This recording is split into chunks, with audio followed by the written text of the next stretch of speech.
Buenos días, señores oficiales, señores voluntarios, señores tripulantes y señores aerotécnicos. Reciban un cordial saludo del señor general de brigada Pedro Mosquera Burbano, como director general de Educación y Doctrina de Comando Conjunto de las Fuerzas Armadas. Vamos a iniciar esta presentación rápidamente explicando lo que es el modelo educativo y lo que abarca el libro número 1. Fue un trabajo que se intentó adaptarlo a la realidad de las tres fuerzas para hacerlo aplicable. Está demostrado que la gente prefiere recordar antes que imaginar. La memoria funciona con las cosas que nos resultan a nosotros familiares, es decir, con lo que conocemos, mientras que la imaginación funciona con lo desconocido y muchas veces puede ser aterrador porque exige que nos atrevamos a abandonar aquello que nos es familiar, es decir, salir de la zona de confort. Esta frase la dijo Simon Peirce, el primer ministro israelí, varias veces, y la utilizamos porque realmente para poder implementar el modelo educativo se necesita la imaginación. Utilizar la imaginación debe hacerlo de manera creativa e innovadora. El modelo educativo de Fuerzas Armadas, con una visión general y apegada a la situación jurídica actual, debe establecer los lineamientos que guían los procesos de la cadena de valor de un sistema de educación de calidad, como son la planificación, la administración, la evaluación integral de la educación militar. Todo esto de acuerdo a lo establecido en la Constitución de la República del Ecuador del año 2008, la Ley Orgánica de Defensa Nacional y la Ley Orgánica de Educación Superior del 2010 con sus respectivos reglamentos, la Ley de Personal de Fuerzas Armadas, su reglamento, y las normas concernientes a la formación, perfeccionamiento, especialización y capacitación de acuerdo a la especificidad de cada rama de las Fuerzas Armadas. Por lo tanto, se establecen los lineamientos para un sistema de educación de calidad centrado en el ser humano y que garantice su desarrollo holístico. Hablamos de un desarrollo holístico del ser humano porque justamente la Constitución en el artículo 27 ya establece que la educación debe centrarse en el ser humano, de tal manera que se garantice su desarrollo holístico, se estimule el sentido crítico, el arte, la cultura física, la iniciativa individual y comunitaria, y el desarrollo de competencias y capacidades para crear y trabajar. Miren la importancia, ya hace la Constitución una diferenciación entre competencias y capacidades que le permiten a la persona crear y trabajar. La educación, continúa el texto del artículo 27, es indispensable para el conocimiento del ejercicio de los derechos y la construcción de un país soberano y constituye, aquí viene algo importantísimo, un eje estratégico para el desarrollo nacional. Lo importante es que ya se reconoce ese estratégico para el desarrollo nacional y vamos a ver cómo aporta un sistema de educación por competencias al desarrollo nacional. Y vamos a tomar un ejemplo que está basado en un libro que se llama Startup Nation, de cómo Israel maneja su sistema de educación por competencias. Vamos a ver que ellos no seleccionan obviamente a bebés ni tampoco a niños, sino que trabajan directamente con los jóvenes. Ellos sacan a los jóvenes con talento, los seleccionan mediante un examen y les dan la formación tecnológica más avanzada existente en ese momento. Allí las universidades y el ejército le proveen el conocimiento o el saber.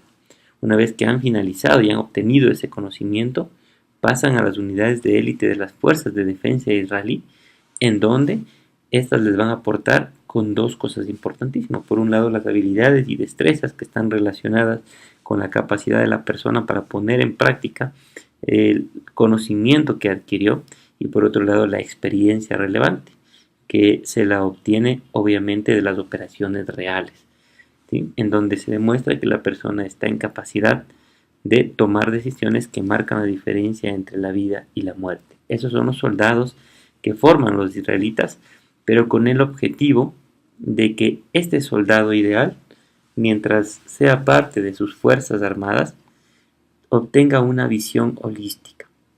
Ese término, que es bastante utilizado, vamos a resumirlo en 3 palabras. Holístico quiere decir que es íntegro, es decir, el círculo, el todo. Integral, la suma de sus partes.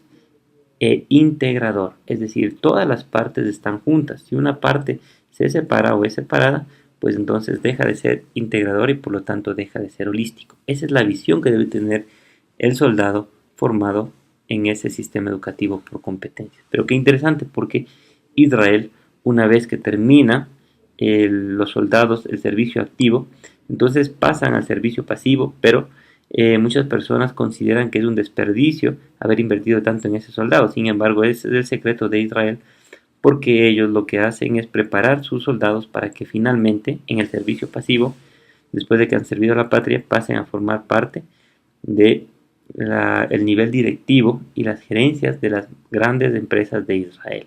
Entonces las empresas se pelean por estos soldados que tienen experiencia relevante, que tienen habilidades y destrezas y que tienen el conocimiento, todo esto en el marco de los valores. Justamente eso les hace tan valiosos para que las empresas se peleen por ellos. Y de esta manera los soldados dejan el servicio activo y aportan con su conocimiento y con sus habilidades y con su experiencia al desarrollo de estas empresas y por lo tanto al desarrollo del país. Eso es básicamente lo que genera un sistema educativo por competencias y es en lo que estamos trabajando. El modelo educativo está basado en competencias y permite a los institutos de educación militar trabajar en la estimulación del sentido y del pensamiento crítico de corto y largo alcance, el arte, la cultura física, la iniciativa individual y comunitaria, y lo que se conoce como el desarrollo de capacidades mentales de orden superior. Es decir, el soldado tiene que desarrollar estas capacidades mentales de orden superior de tal manera que luego de leer un artículo o un texto esté en la capacidad de hacer un análisis, una síntesis, una conceptualización a partir del conocimiento y de la experiencia relevante. La persona puede crear un concepto que posteriormente se lo puede medir, y ahí entramos ya al campo de los escalares que está establecido en el libro 3 del modelo educativo. Como cuarto, el manejo de la información, que es importantísimo también que los estudiantes militares aprendan a manejar la información, el pensamiento crítico, que habíamos hablado ya desde la Constitución, la investigación a diferentes niveles, porque la investigación lo que le permite al soldado es la resolución de problemas, y finalmente la metacognición, que es simplemente la capacidad de la persona para reconocer en una autoevaluación y darse cuenta de qué es lo que está fallando y cómo puede mejorar. Una persona que tiene 20 pues no tiene margen de mejora. Si una persona tiene 16, tiene 14, porque así él se ha autoevaluado, entonces tiene un margen de mejora mucho más amplio. Por otro lado, otra de las innovaciones del modelo educativo basado en competencias es que nos permite trabajar en la iniciativa individual y comunitaria. Nos hace entender la importancia de aprender a trabajar de forma individual, pero como componente de un equipo de trabajo, de un grupo. Es decir, cómo aporto individualmente para beneficio del grupo. Es decir, debo incentivar a que la gente, los militares, aprendan a trabajar en equipo, porque obviamente está demostrado que mientras más avanzamos en el grado, menos decisiones las tomamos por nosotros mismos y más decisiones las tomamos en equipo, como por ejemplo un comandante de un buque debe tomar las decisiones en base al asesoramiento que tiene de su estado mayor, pero eso tiene que ser cultivado desde los cursos de formación, perfeccionamiento, capacitación y especialización en todos los cursos. ¿Cómo lo hace el modelo educativo? Pues a través de las diferentes evaluaciones grupales, la coevaluación, la conformación del comité de módulo, que se podrá explicar más adelante. También es importante entender que el desarrollo de competencias y capacidades le permiten a la persona crear y trabajar con el objetivo de que el personal militar sea competente, es decir, que adquiera el conocimiento y desarrolle la habilidad y destreza para usarlo, siempre en el marco de los principios, valores y virtudes militares. Un militar competente aporta de forma creativa e innovadora a la toma de decisiones, la solución de problemas y la construcción de un país soberano, ya que la educación, como dijimos, constituye un eje estratégico para el desarrollo nacional, según la Constitución. Entonces, otra de las innovaciones que nos permite el modelo educativo es trabajar en el desarrollo de competencias. ¿Y cuál es entonces la definición de una competencia? Pero es importante primero que entendamos cómo fueron variando los paradigmas educativos desde la educación bancaria hasta la educación holística sinérgica por procesos, en la que algunos autores como Gonzalo Morales habla que estamos viviendo actualmente como sociedad desde el año 1997 aproximadamente. Y es importante entender cómo pasamos obviamente del conocimiento, que antes nos importaba solamente que la persona conozca, a que la persona demuestre que puede aplicar ese conocimiento pero aún más importante, dentro de un marco ético, es decir, dentro de los valores y de las actitudes. Eso se llama competencia. Es decir, la competencia es los conocimientos, las habilidades y destrezas, las actitudes y los valores. Estamos entonces en el paradigma número 3 de la educación holística sinérgica por procesos. Por otro lado, el modelo educativo busca posicionar la educación militar del país como un referente en la región, mediante la aplicación de un sistema de planificación modular basado en competencias, en el que se insiste y fortalece constantemente en los principios, valores y virtudes para combatir la corrupción. Se hace énfasis en la transversalización de los principios, valores y virtudes establecidos en el Manual de Ética para el personal de Fuerzas Armadas y fortalecerá la conciencia ética y moral. Reducirá el daño causado a la imagen institucional. Los militares, en esencia, deben reprochar los actos de corrupción, pues esto genera bases para una ciudadanía responsable que no tolere prácticas ilegales. Por eso es que nos permite trabajar en ese posicionamiento de la educación y convertirnos en un referente en la región a través de una matriz de planificación modular que fue tomada obviamente de un sistema de administración que se llama Hoshin-Kanri, y esta es una matriz que fue adaptada a educación y nos permite tener toda la información necesaria para entender el proceso de enseñanza-aprendizaje y finalmente cómo se lo demuestra, es decir, cómo se demuestra que el estudiante adquirió la competencia que definió el módulo, ¿sí?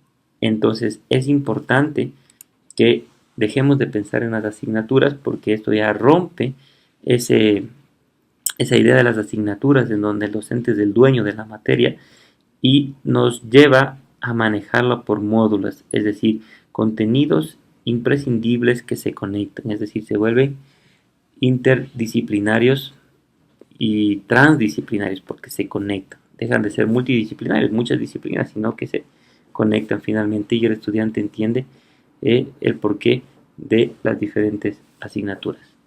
Por otro lado, también nos permite trabajar en el desarrollo de la competencia laboral del soldado, es decir, ya los modelos educativos del 2010, del 2002 y del 2016 nos hablaban de una educación por competencias. Sin embargo, con la matriz de planificación modular logramos plasmar y aterrizar el desarrollo de la competencia, ¿sí? Y demostrarlo. Por eso es importante entender que desde la Constitución ya se hacía una diferencia entre capacidad y competencia. ¿Qué es la capacidad? Pues la capacidad está relacionada con el saber y el saber hacer, términos utilizados por la UNESCO. El saber es el conocimiento que se le da a la persona y el saber hacer es la habilidad y o la destreza que se ha desarrollado para que la persona pueda poner en práctica ese conocimiento. Estas dos cosas forman la capacidad, es decir, yo formo un soldado capaz de. Sin embargo, para que eso se convierta en competencia, debe obligatoriamente existir el saber ser y saber convivir. Esto está relacionado directamente con las actitudes y los valores de las personas para utilizar ese conocimiento, aplicarlo. Y todo esto obviamente en el marco de los valores. Esto está relacionado directamente con la sabiduría, es decir, la diferencia entre conocimiento y sabiduría es que la persona sabia puede utilizar y aplicar ese conocimiento en el marco de la ética. Es importante que quien diga ser competente es porque lo ha aprobado. Es decir, el requisito para una educación por competencias es que la persona demuestre que ha aprobado. Por otro lado, también nos permite trabajar en el fortalecimiento de los valores profesionales. Es decir, el modelo educativo obliga al sistema de educación, es decir, a las escuelas y a los institutos, a trabajar en la disciplina de conciencia, tanto individual como colectiva, porque la persona debe saber entender ese comportamiento moral individual, cómo aporta al comportamiento colectivo, ¿verdad? Y obviamente no estamos hablando solamente de liderazgo, de supervisión y de registro, porque cuando yo creo una dependencia del líder, lo que puede ocurrir es peligroso. Si el líder cae, obviamente el subordinado puede convertirse en cómplice, en encubridor o en el peor de los casos también en autor.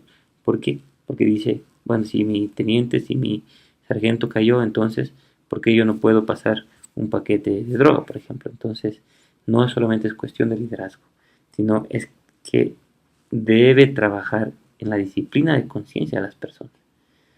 y obviamente esto nos permite darle vida al manual de ética porque los valores que van a ser establecidos en las competencias deben ser obtenidos del manual de ética. Séptimo, también nos permite un modelo educativo basado en competencias trabajar con profesionales responsables, con conciencia ética y solidaria. ¿Y cómo lo logramos? Pues obviamente porque el militar, si podemos ver cómo se redacta esta competencia que está en el ejemplo, dice, integra una escuadra de policía militar en acciones tácticas, debe tener todo el conocimiento necesario para integrar esa escuadra de policía militar en acciones tácticas. Pero aquí viene algo importantísimo. No solamente sabe integrar, sino que lo hace con liderazgo y con responsabilidad, que son los valores que se obtuvieron del manual de ética y que se van a desarrollar durante este curso que estamos poniendo de ejemplo. Y esto obviamente tiene que demostrarlo, porque ese es el requisito de la competencia, demostrarlo. ¿Y cómo lo demuestra o en base a qué? En base a la doctrina existente. Es decir, si estamos hablando de la policía militar, debe existir un manual de policía militar de acuerdo al manual de policía militar en vigencia, porque el manual me da a mí los estándares de calidad que debe cumplir la persona para hacerlo de forma correcta o de hacerlo de forma incorrecta. ¿Y qué tan correcta es? Entonces lo define obviamente el manual.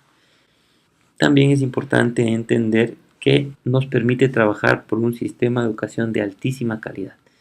Es decir, para que nosotros tengamos un sistema de educación de altísima calidad, debemos pasar de la enseñanza al aprendizaje. Si dejamos de centrarnos en lo que el docente nos enseña y pasamos a centrarnos en lo que el estudiante aprende. Eso es lo que a mí me interesa. ¿Qué aprendió el estudiante y cómo va a ponerlo en práctica?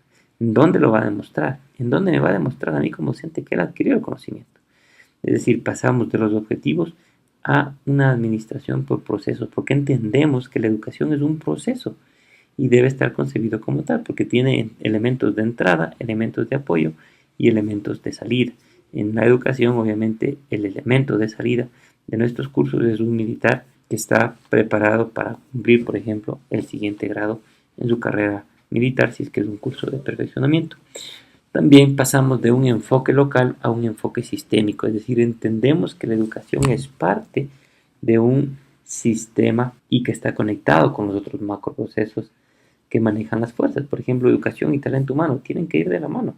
Educación, talento humano, sistema integrado de seguridad tienen que ir de la mano porque todo esto se conecta en lo que se conoce como diccionario de competencias y lo vamos a ver también más adelante.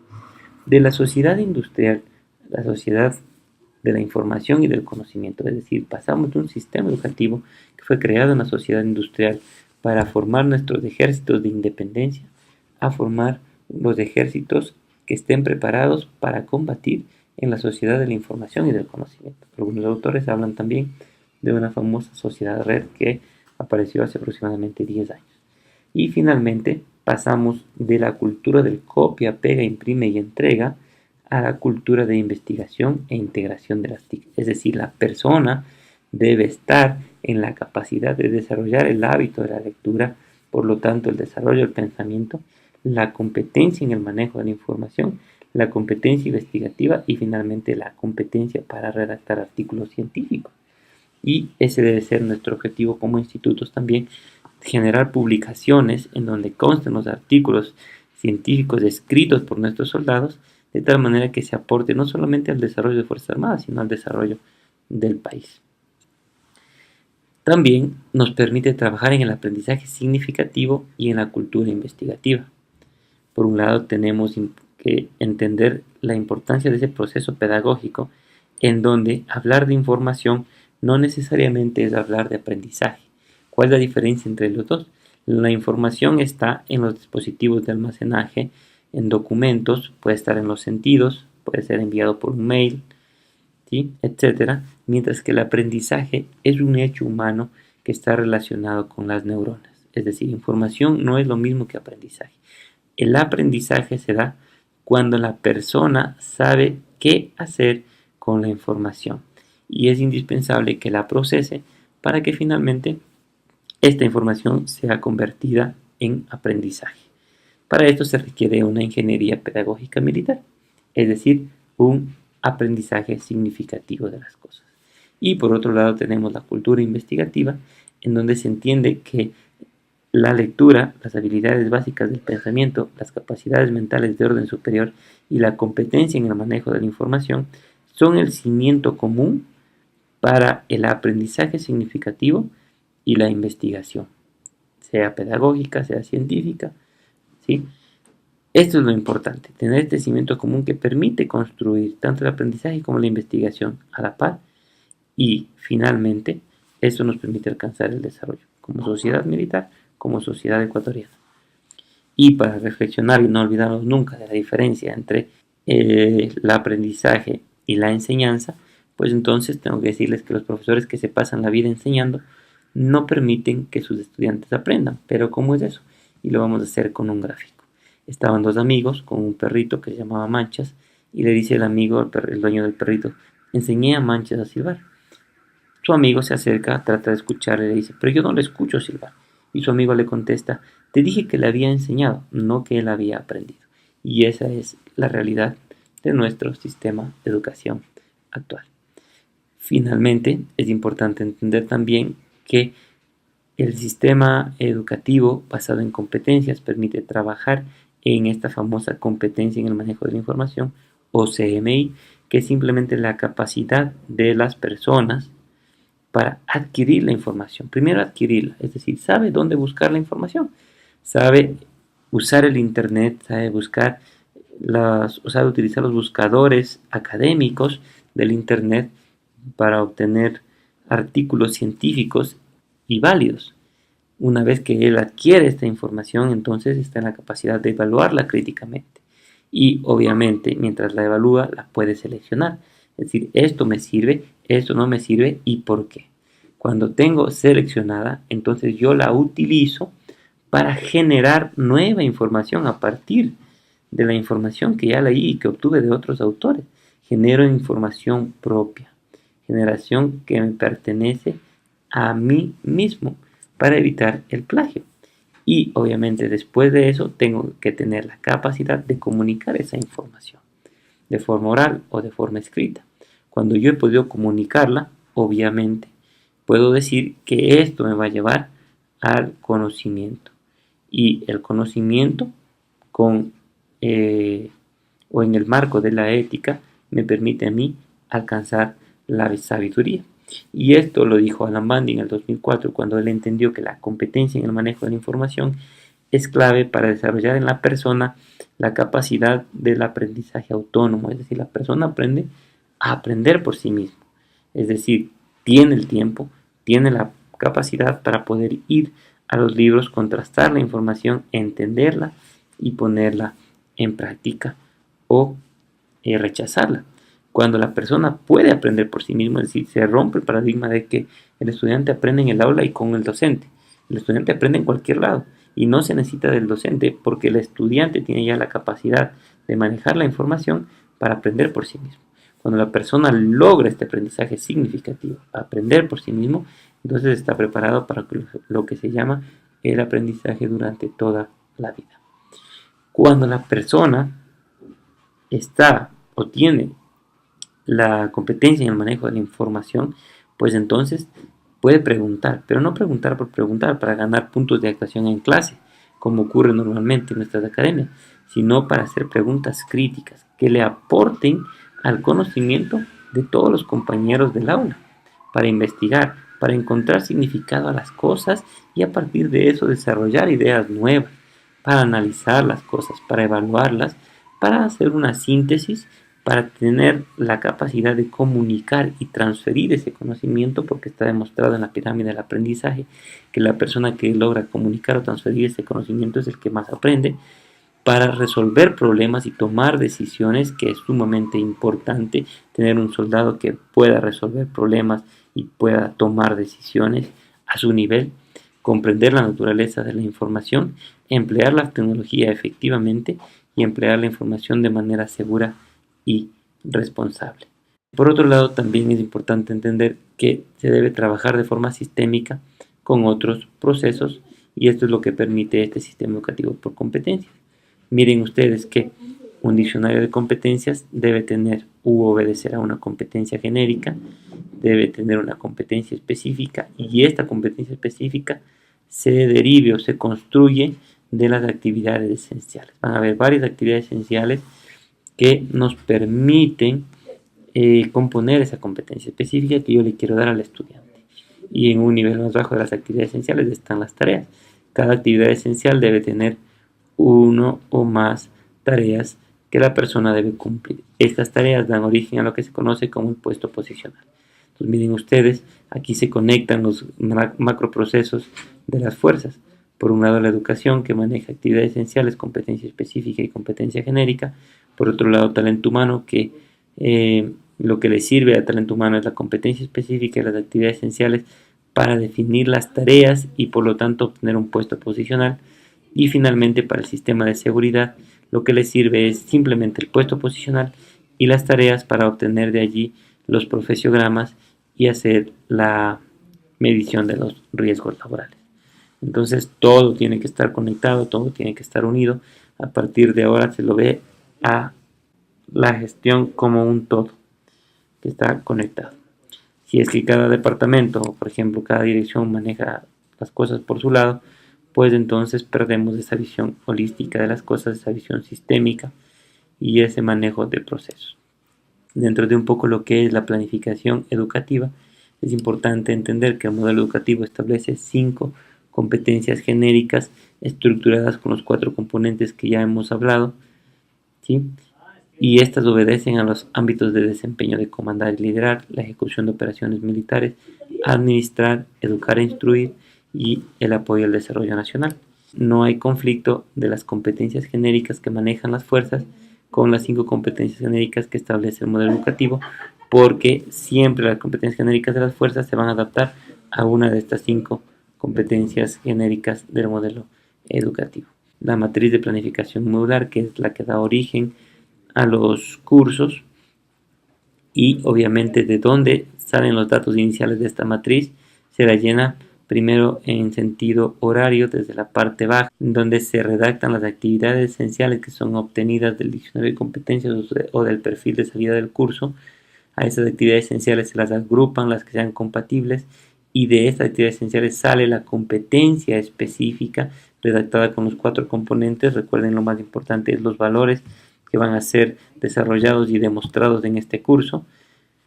Y obviamente la competencia genérica a la que le apunta. Cuando tengo estos componentes, entonces a través de una X yo debo conectar las áreas de conocimiento que me van a brindar los conocimientos o los contenidos imprescindibles para desarrollar estas actividades esenciales.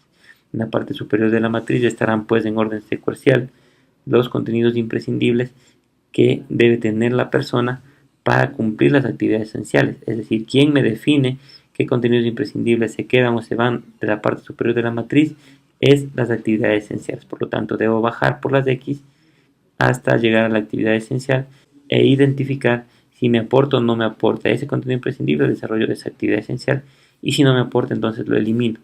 Esta es la forma sistemática como se define lo que se queda a formar parte dentro de un curso de que ha sido planificado por módulos. Muy bien, si es que yo tengo ya todos los conocimientos, los coloco en orden secuencial, es decir, yo no le puedo enseñar a multiplicar si antes no le he enseñado a sumar y a restar, y si es que él ya lo sabe, entonces ahí sí procedo a enseñarle a multiplicar. Una vez que la persona tiene los contenidos imprescindibles, es sometido a un sistema de tareas formadoras e integradoras que son evaluadas pero no son acreditadas, y estas tareas son las que le permiten ir desarrollando la competencia. Y obviamente otra de las cosas importantes es que aquí está permitido el error como parte del aprendizaje, es decir, ya no se sanciona el error como tradicionalmente ocurría y se penaliza con una nota, sino que el error es parte del aprendizaje y le permite a la persona transformarlo en aprendizaje significativo. Cuando la persona ha cumplido este sistema de tareas integradoras y formadoras que son evaluadas pero no acreditadas, entonces está listo para pasar a la actividad integradora, en donde será sometido a una evaluación individual y una evaluación grupal para que la persona demuestre que adquirió la competencia específica. Obviamente, cuando ya esté todo planificado, me queda simplemente poner el nombre del módulo con el que voy a reconocer a esa competencia específica. Cada competencia específica me define un módulo en el curso. También en la parte derecha de la matriz tenemos los recursos, es decir, los docentes, que hacia arriba podemos ver la conexión que tienen con cada contenido imprescindible en la carga horaria. Es decir, tendrá 2 horas del contenido imprescindible 1, el profesor número 1. Y en la parte inferior al nombre se encuentra obviamente la sumatoria de los contenidos imprescindibles que están colocados en la parte superior. Esto es la parte inferior con la finalidad de que las personas que están a cargo puedan observar los datos y puedan tomar decisiones en torno a la carga laboral de cada uno de los docentes. ¿Sí? En la parte superior se suman todos los contenidos imprescindibles del curso y en la parte inferior se suma todo lo que son las horas de los módulos, las horas total de las actividades integradoras, las horas de eventos de transferencia de conocimientos y las horas producto del producto integrador de curso. Finalmente, bajo los 3 módulos está el nombre del producto integrador de curso y debe estar redactado de tal manera que demuestre la aplicación de las 3 competencias específicas del ejemplo. Obviamente, de la competencia específica, cada escuela deberá planificar y desarrollar actividades que estén relacionadas no solo con el conocimiento, sino también con los valores. Por ejemplo, si está desarrollando el liderazgo, deberá planificar actividades de conferencias, charlas, capacitaciones, videos que estén relacionados con liderazgo, lectura de libros, documentos, revistas, y obviamente tiene que ser desarrollado un instrumento que permita medir ese liderazgo para que finalmente se diga sí, este militar es competente y es un buen líder, porque es el valor que queríamos desarrollar durante ese curso. O puede ser, por ejemplo, la efectividad o la responsabilidad. Todo es medible a partir de la conceptualización, la construcción de instrumentos escalares o de cualquier instrumento que ustedes quieran utilizar del modelo educativo. Por otro lado, tenemos también la estructura del curso, en donde se entiende que todo parte de una competencia genérica, una competencia específica y una serie de competencias transversales. Estas se conectan en módulos y los módulos no es nada más que el conjunto de contenidos imprescindibles. Los contenidos imprescindibles pueden o no pueden tener tareas formadoras. Las tareas formadoras y las tareas integradoras son similares. La única diferencia es que la formadora responde a un solo contenido imprescindible, mientras que la integradora integra 2 o más contenidos imprescindibles.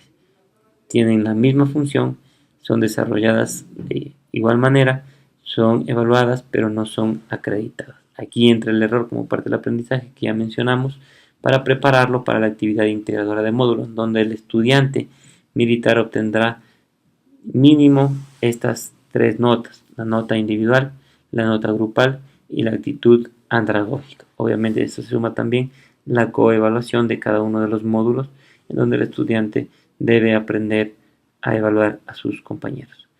Es decir, tenemos 3 módulos, estamos hablando de aproximadamente 9 evaluaciones, más las coevaluaciones serían 12 evaluaciones, y obviamente esto puede extenderse a más y así lo considera pertinente planificación, administración o evaluación.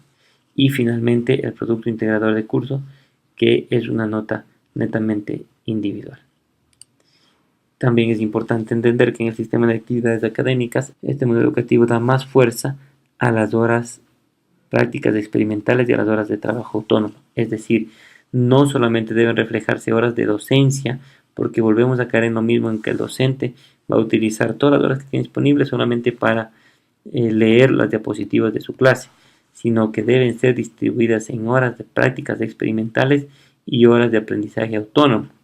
Por ejemplo, si damos 1 hora de clases, deberíamos dar al menos 2 horas más entre horas prácticas experimentales y horas de aprendizaje autónomo, porque aquí en la práctica experimental y en el aprendizaje autónomo está el aprendizaje significativo del estudiante, más que en las horas de docencia. Entonces lo importante es demostrar cómo se distribuyen las horas que colocamos inicialmente en la matriz de planificación modular.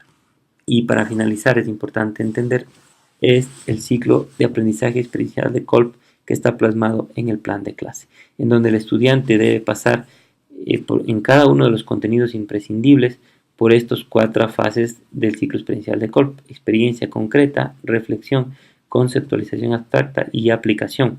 No importa el orden por el que pase, pero sí es importante que pase por los 4. Si un estudiante no pasa por alguno de esos 4 puntos, entonces no podemos garantizar el aprendizaje experiencial. ¿Sí? Esto lo dijo Kolb. Como proceso estructurante de todas las actividades de enseñanza y aprendizaje de la planificación docente, la calidad de educación no solo tiene sentido cuando se habla de calidad de aprendizaje. Kolb identificó 2 dimensiones principales del aprendizaje: la percepción, que son los modos en que captamos una nueva información, y el procesamiento, los modos en que procesamos y transformamos dicha información en algo significativo y utilizable. El aprendizaje es el resultado de la forma como las personas perciben y luego procesan lo que han percibido. Y el aprendizaje experiencial se basa en la asunción de que el conocimiento se crea a través de la transformación provocada por la experiencia. La experiencia concreta es trasladada a una conceptualización abstracta, la cual es testeada activamente a través de nuevas experiencias. Pero miren, lo importante es entender que el plan de clase ya no se lo hace por cada hora de clase, sino que se lo hace por cada contenido imprescindible. Si yo tengo un contenido imprescindible que dura 30 horas, entonces debo tener un plan de clase para 30 horas en donde voy a demostrar cuántas horas voy a utilizar para la experiencia concreta, cuántas para la reflexión, cuántas para la conceptualización abstracta y cuántas horas para la aplicación. Pero solo ahí, que ha pasado por los 4 puntos, el estudiante podrá hablar de un aprendizaje experiencial. Debemos reflexionar un poco en torno a cuál es la imagen de Fuerzas Armadas que estamos proyectando en la actualidad. Y hemos hecho un resumen histórico, no es de una fuente estadística, sino de un resumen histórico obtenido de lo que hemos podido leer. Y hemos visto en esta línea del tiempo cómo ha fluctuado. Obviamente la imagen de Fuerzas Armadas es simplemente una percepción con la finalidad de reflexionar. O sea, no tiene datos exactos, pero queremos reflexionar que miren cuánto tuvo que pasar entre la cima y cima con C, desde 1822 hasta 1899. Tuvieron que pasar aproximadamente 60 años cuando se creó la Academia de Guerra y obviamente subió la imagen de Fuerzas Armadas ante la sociedad. Después tuvieron que pasar 26 años hasta la Revolución Juliana. Después tuvieron que pasar 45 años hasta la época del gobierno del general Rodríguez Lara. Después tuvieron que pasar 25 años hasta el conflicto del Alto Cenepa. Y obviamente ahora tenemos que ver y preguntarnos el punto rojo, en qué momento está. ¿Está descendiendo? ¿Está ascendiendo?